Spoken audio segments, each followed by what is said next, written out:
할렐루야, 아멘. 오늘 이달은 계속 예배에 대한 하나님 말씀을 함께 나눴습니다. 오늘은 예배는 결단이다 라는 제목으로 우리 함께 하나님의 말씀을 듣기를 원합니다. 여러분, 예배는 얼마나 중요한지, 예배의 삶을 산다는 것은 하나님 우리에게 주시는 축복의 기회인 줄로 믿고 감사드리며 오늘 예배에 대해서 한번 더 가봅시다. 만사형통하시옵소서. 제가 여러분들을 위해서 만사형통의 축복을 늘 기도하고 있습니다. 중보기도하는 작은 여종의 기도가 여러분의 삶 가운데 상달되어서 늘 여러분의 삶에 상상 초월할 감사한 일들이 넘쳐나시길 주의 이름을 축복합니다. 그리고 주님의 여러분을 사랑하고 환영하고 축복합니다. 또 축복합니다. 구독, 좋아요 누르시고 우리 함께 전파 선교사의 사명을 감당하는 멋진 사랑하는 여러분 되시길 주의 이름으로 부탁해요. 갑니다. 다시 한번 예배는 결단하는 거. 예배는 결단이다. 본문 말씀은 여호수아 24장과 마태복음 16장 함께 본문으로 갑니다. 여호수아 24장 14절에 그러므로 이제는 여호와를 경외하며 온전함과 진실함으로 그를 섬기라. 너희의 조상들이 강 저쪽과 애굽에서 섬기던 신들을 치워버리고 여호와만 섬기라. 15절 만일 여호와를 섬기는 것이 너희에게 좋지 않게 보이거든 너희 조상들이 강 저쪽에서 섬기던 신들이든지 또는 너희가 거주하는 땅의 아모리 족속의 신들이든지 너희가 섬길 자를 오늘 택하라. 오직 나와 내 집은 여호와를 섬기겠노라 하니. 16절 백성이 대답하여 이르되 우리가 결단코 여호와를 버리고 다른 신들을 섬기기를 하지 아니하오리니.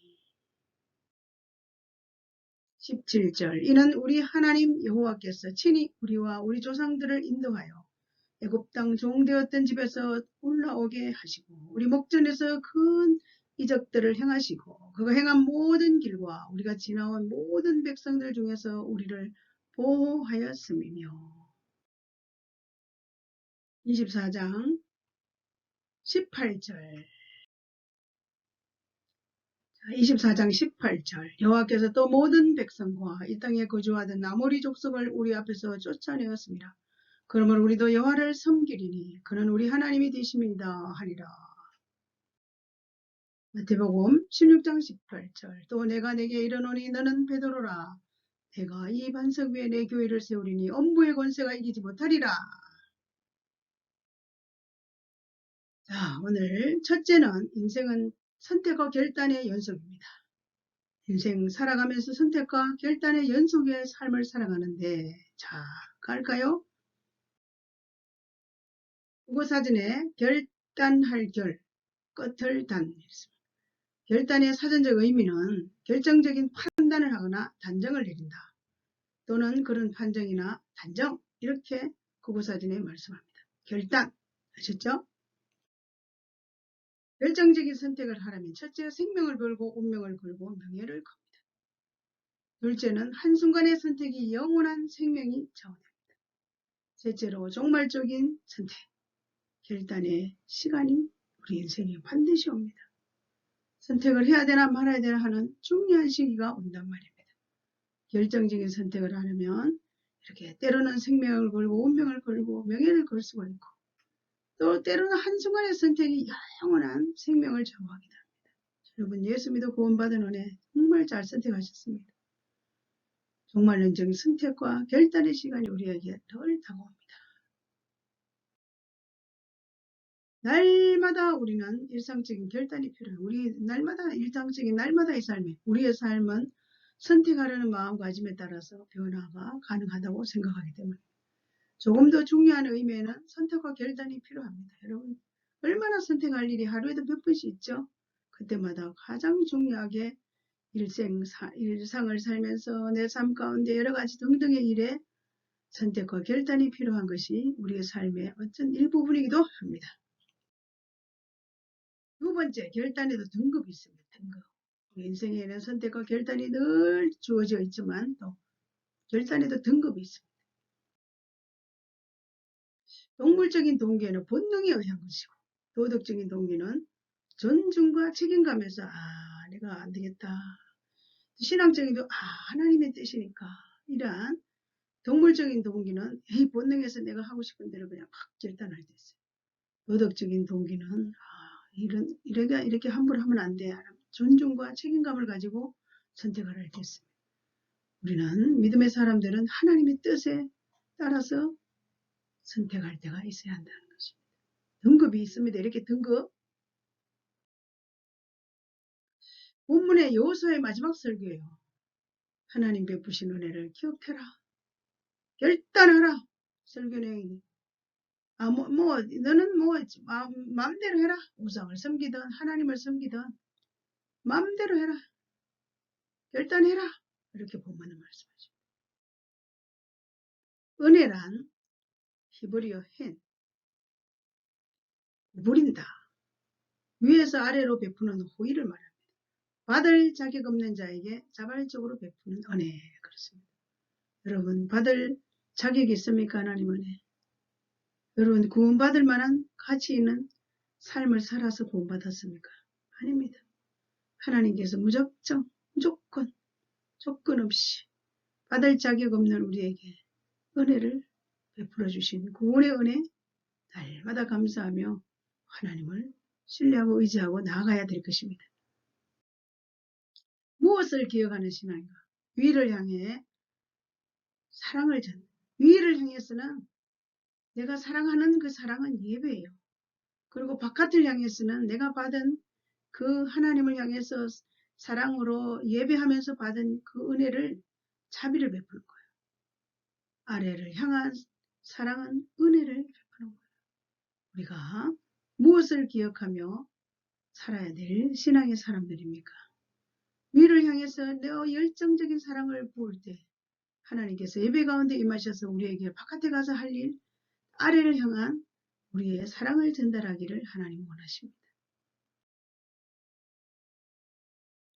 예배자에게 필요한 자세, 하나님의 은혜를 늘 기억해야 됩니다. 하나님, 내가 지금 살아있음이 하나님 은혜입니다.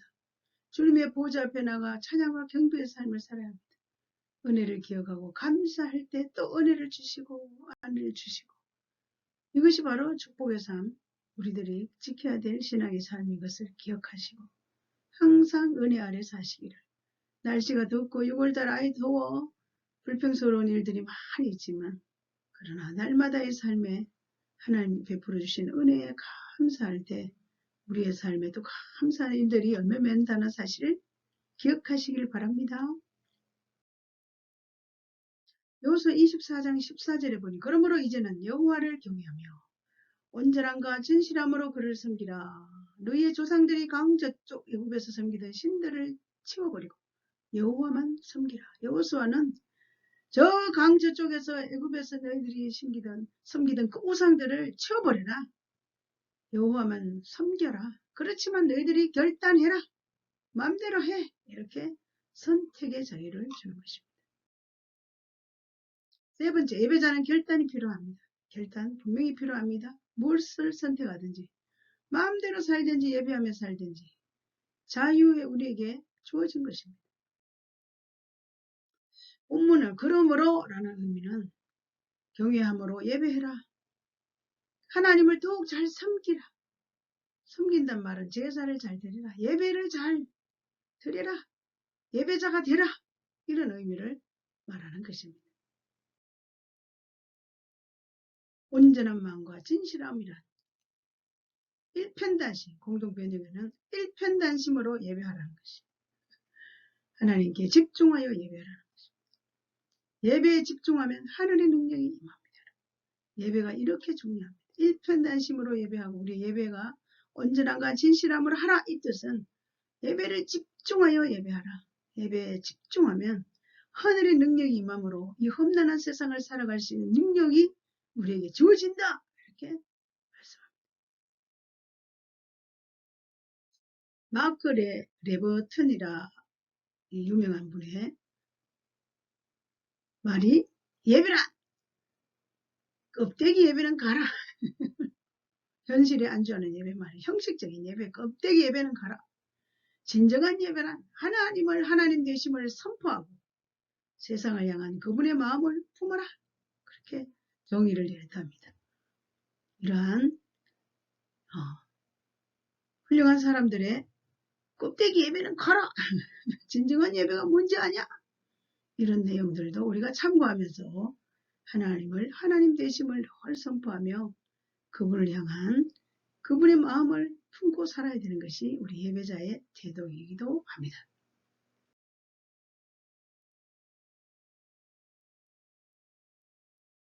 여호수아가 결단을 촉구합니다. 그냥 백성들 앞에서 촉구합니다. 우상을 섬기지 않고 하나님만 섬기며 청종하면서 하는 것이다. 결단해라! 결단을 막 촉구하지 않습니다. 백성들 앞에서. 라오디게아 교회의 모습을 봅니다. 얼마나 화려한지 모릅니다. 순간에 하나님이 진노하시니까 그냥 무너졌습니다.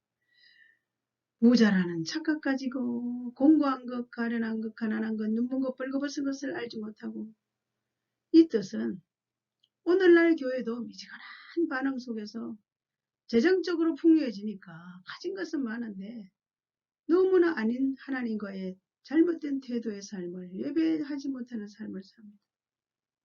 재정적인 풍요함으로 매몰되는 무너지는 라오디게아 교회처럼 되지 않았으면 하는 간절한 마음이 우리 주님의 마음입니다. 그래서 예배를 드리며 우리가 예배에 결단한 태도를 가지고 하나님께 영광을 올려드리는 것이 우리 하나님의 사람들의 삶의 태도이기도 합니다. 라오디게아에서 라오디게아 현상에서 탈출하는 방법은 불로 연단한 금을 사라. 베드로전서 1장 7절. 흰 옷을 입어라. 수치를 보지 않게 하라.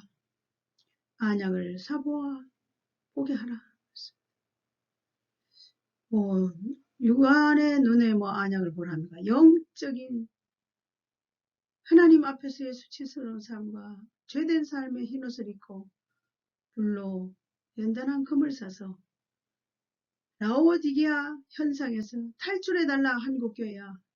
열방의 모든 교회들아 라고 지금도 주님은 우리를 향해서 공고하고 애타게 소원하고 계십니다. 참된 예배자로 결단합시다.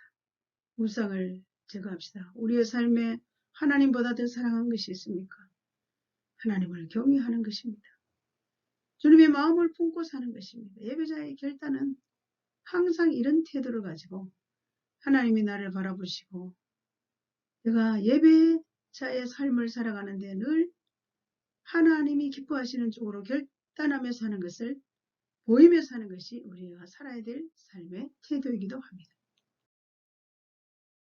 결론입니다. 거룩한 삶을 위해서 결단하라. 우리가 거룩한 삶을 살지 않으면 이 세상에서 믿음을 지키고 살아가는 게 쉽지 않습니다. 거룩한 삶이란 뭘까요? 세상의 순응자가 아니라 개혁자입니다. 세상 사람들을 따라가는 게 아니라 세상을 개혁하며 살아야 합니다. 거룩한 삶을 위해서 우리의 삶을 시간을 투자해야 되는 거예요. 내가 말씀과 기도로 거룩한 삶을 위해서 성경을 보고 기도하는 나의 삶, 내게 주어진 이 시간을 투자하는 것입니다. 하루를 하나님과 더불어 시작하는 것입니다. 이렇게 사는 것이 쉽지는 않습니다. 그러나 거룩한 삶을 사는 자에게 우리의 믿음이 증가되며 우리의 삶에도 하나님께서 허락하시고자 하는 모든 축복의 주인공으로 살아갈 수가 있습니다. 자, 붕괴된 모습이 이곳저곳에서 붕괴되는 왜 이런 붕괴된 사실을 제가 보여드리냐면 우리의 신앙도 결단하지 않으면 순식간에 이렇게 건물이 붕괴되는 것처럼 우리의 신앙도 순식간에 무너질 수 있다는 것입니다. 그냥 순식간에 무너집니다. 우리 육안으로 보이는 이런 건물이 순식간에 넘어진 것처럼 우리 역시도 신앙에 순식간에 무너짐이 있기 때문에 우리는 예배를 결단하고 거룩한 삶을 위해서 늘 전진하는 믿음의 사람들이 되시길 주님의 이름으로 축원합니다. 붕괴된 참담한 모습을 보라. 우리의 신앙도 이렇게 될 수 있다. 제가 또 다시 강조합니다.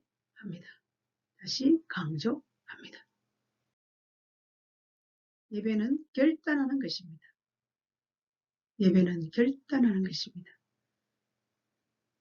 예배 결단을 함으로 인해서 우리의 삶에 절대로 어려움을 겪지 않고 우리의 신앙이 붕괴되지 않고 우리의 가정이 붕괴되지 않고 우리의 삶이 붕괴되지 않기를 다시 오실 예수 그리스도의 이름으로 간절히 축원합니다.